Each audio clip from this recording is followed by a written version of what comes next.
Hi everyone, I'm Mary with Mary Greeley News. Thank you for joining me. For the first time ever in Idaho, 2 cases of rabbits have been found dead with what is called rabbit Ebola. And the state is warning people who raise domesticated rabbits to be on the lookout. Rabbit Ebola is just like the Ebola that people can catch. They bleed out. The 2 dead jackrabbits were found near the Boise, Idaho airport. Idaho State Veterinarian is warning people who raise rabbits to make sure their hutches are up off the ground. This virus, just like the human Ebola, can be transmitted through your clothing, through urine, through feces, even on your shoes, your hands, and they say to make sure you disinfect before handling your rabbits and afterwards. The virus can live for months on clothing, dead carcasses. It can be transmitted by fleas and mosquitoes and even flies. The rabbits that do survive certainly could cause another outbreak because even after they survive, they continue shedding and transmitting the virus. The Idaho State Department of Agriculture has not mandated these animals be euthanized, nor has it asked for the rabbits shows to be canceled at this point. Evidently, there is a vaccine available, but it's not easy to get in the United States. It has to be imported from Europe with the approval of federal regulators. Last year, New Mexico was the first state to record its strain of rabbit Ebola within, the wild rabbits, and since then has been detected in several western states.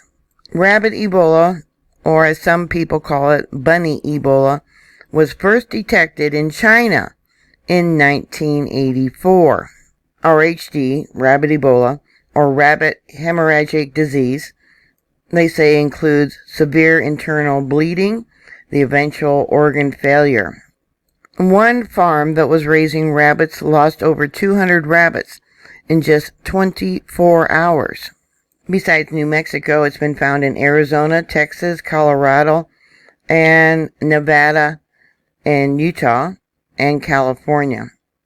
It kills 90% of the rabbits that it infects. And like I said, those that do survive end up being carriers and passing it on to other rabbits, bunnies, hares. Now, the FDA says that it can be spread through the water, but here on this article about pets and Ebola, it says the virus is not spread through the air, water, or food. However, handling the meat of wild animals hunted for food is a potential source of infection in Africa. I don't think this article is up to date because it says here, since wildlife in North America is not known to carry the virus, hunters are not at risk here. Well, it's in the wildlife. It's in, the hares there in Texas, Arizona, Colorado, and now Idaho. Sudden death and a blood-stained nose are often the only signs left in a rabbit ravaged by the disease, according to the USDA. Infected rabbits may also develop a fever, be hesitant to eat, or show respiratory or nervous signs, said the department. The rabbit hemorrhagic fever, or Ebola, isn't known to have infected other livestock or other pets at this time. They do know that in Africa, dogs have shown having the antibody of Ebola there. So how many other states have this virus and we just don't know about it? I do feed the birds. I put out food and the rabbits come up. So, I wonder about that. I go out there and I can see all the rabbit turds laying on the ground where I put out apples and oranges and berries. Robins like berries, and they're just now starting to migrate here. But anyways, I thought I'd give you a heads up about this. If you have any thoughts or comments or questions, please put it down below. Thank you for watching.